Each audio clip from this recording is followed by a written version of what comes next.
Hello and welcome to this lit video that we have on today. Y'all, I'm so hyped about this, so let's jump right into it. I'm starting off with 6 of these little mini shelves from the Dollar Tree, and what I'm showing you here is I'm going to take 3 of them, and I'm using my hot tools just to go ahead and make a square in the top and the bottom of each one. And then to actually finish cutting this out, I'm going to use my utility knife. Now, the reason I'm doing this is because it's going to make these squares come out a lot more neater. But if you don't feel comfortable doing this, you can always just continue to use your hot knife or wood burning tool. It's completely up to you, but I just like the way that this looks nice and neat.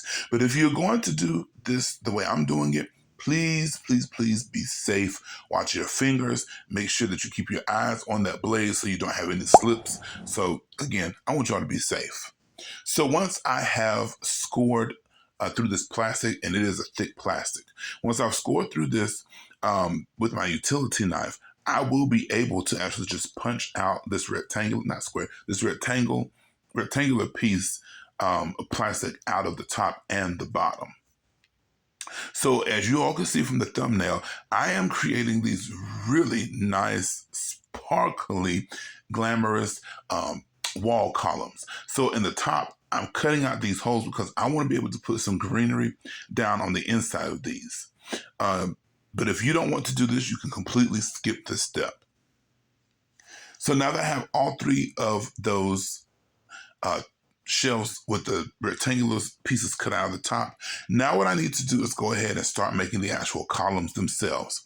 To do this, I'm going to take my ruler and I measured from the inner perimeter of those lips of those shelves, as you see me do.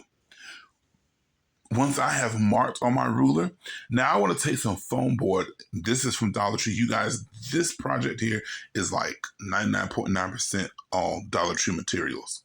So once I have measured the inner perimeter of those shelves, I just simply take my foam board, mark it all the way down, and this is going to give me the front face of my columns.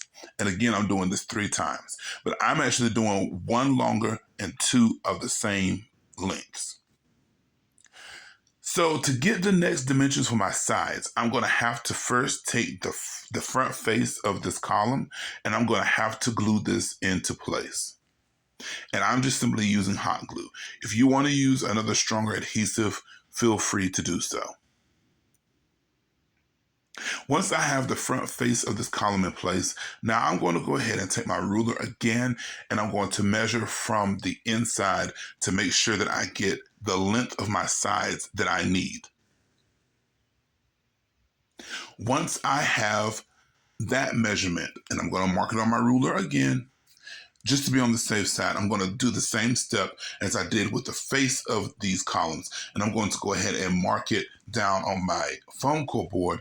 And I'm going to cut out the sides of these columns. So I'm going to cut out 6 of these. Again, the middle one is going to be longer than the 2 that's going to be on the side. I would like to give you guys measurements for this, but you know, when it comes down to materials from the Dollar Tree, everything is not always created equal.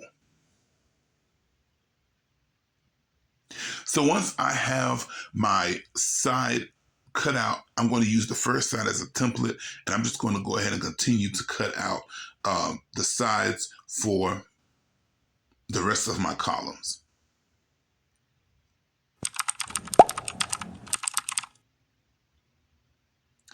Now to assemble this, what I'm going to do is, of course, bring in my hot glue. And the way that I found easiest to do this is to go ahead and lay a foundation of your hot glue down the long side that you'll be connecting to the long side of the front piece. And then go ahead and put down a foundation of hot glue on the inner bottom portion of that shelf, and go ahead and connect it that way.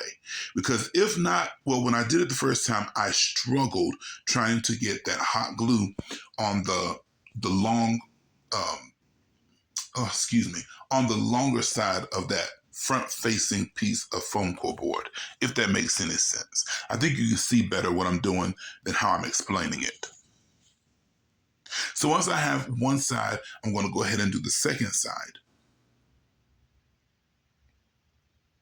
You guys, this is such an easy project, but it comes out so stunning. So once I have both of these sides connected together with this hot glue, you see I have like a box, a long rectangular box. So when you put these two pieces together, well, the sides together to the front, you see you may have a little bit of overhangage. So you can just take your utility knife or your scissors, whichever one you feel more comfortable with, and just trim the excess away. So once I have the ends all trimmed up, everything is nice and even. Now I'm going to bring in my hot glue again and pay attention to how you glue these shelves on, because once you glue them the wrong way, it's very hard to get them unglued. So again, I'm laying that foundation of hot glue, and I'm just going to go ahead and glue this in place with that second shelf, and this will actually complete the assembly of our column. So with the inside of this box, or column, excuse me, being hollow, I feel like it could collapse entirely, too much if weight got on it. So to give this like some inner bracing, some security, I'm just going to take some scrap foam core board pieces that I had, because I did mismeasure the first go round. That's why it's best to measure twice and cut once, you guys. So what I did was I just simply, again, measured from the inside perimeter of the column. Then I'm going to go ahead and cut out two pieces of this scrap foam core board. And then I will go ahead and glue this on the inside, evenly spacing it out. And this will actually give it some nice body and strength and security on the inside of these columns.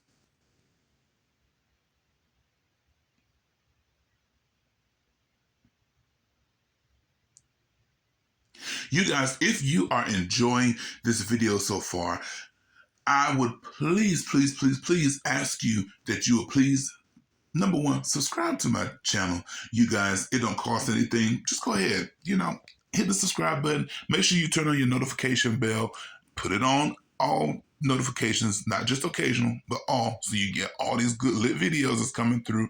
And make sure that you comment and like as well. All of these steps really help YouTube know that you like what I'm doing, that you enjoy the content I'm bringing to you, and it just helps me further along in my YouTube journey. Y'all, I'm almost at 1K subscribers, and I'm too excited, so very excited about that.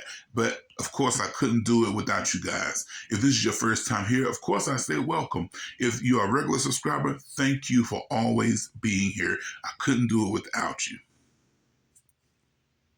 So now that this is complete, now it's time to start decorating. Now, I lost the footage of me actually decorating, so I'm going to explain this the best I can. So I actually used these mirrors from the Dollar Tree, and I wanted to show you this little tip. The mirrors that I had was from another project, and I had this glue all over the front. So to remove this glue, a little a little tip for you is that if you use acetone nail polish remover on this, the glue comes right off. You may have to scrub it a little bit with your scraping tool from like the Cricut set, but hey, it comes right off and it cleans your glass very well. So now I'm using this mirror towel, and I got this from Amazon. Again, with this mirror towel, I will say that it is very important that you measure twice so that you cut once and stick once. The adhesive on the back of these towels is very sticky. I actually messed up on one of mine, and I had to go back and correct it because, again, I got too hyped. I was too excited about the project, and I didn't properly measure, and it came out wrong. So with this, you see how I'm taking my time. I have measured my pieces. Once I actually measured them, I'm going back, making sure that the pieces fit the puzzle how they need to fit.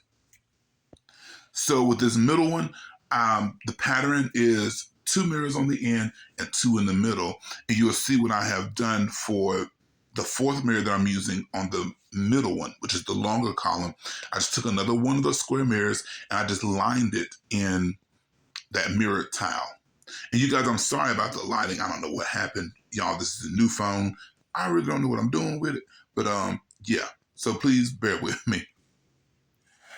So I'm going to go ahead and stick the mirror tiles on first.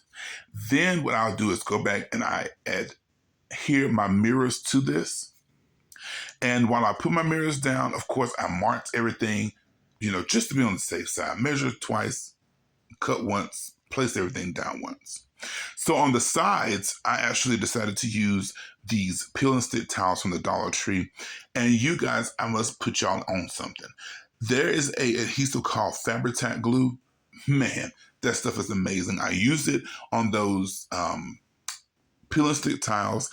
I didn't get any no ruffling, no you know how you can use adhesives and it gets that ruffle on it and it comes through too wet. I didn't get any of that. So you guys, this is how my wall columns turned out. When I say I am so hyped about how these turned out, the vision came out better than, what I was seeing. I feel like these look so totally chic. These are glam. It's not over the top. It's not gaudy. It's just the right touch. Those mirrored tiles, y'all, I've been sleeping on them for a while, but no more, no more. I can't wait to use these mirrored tiles again.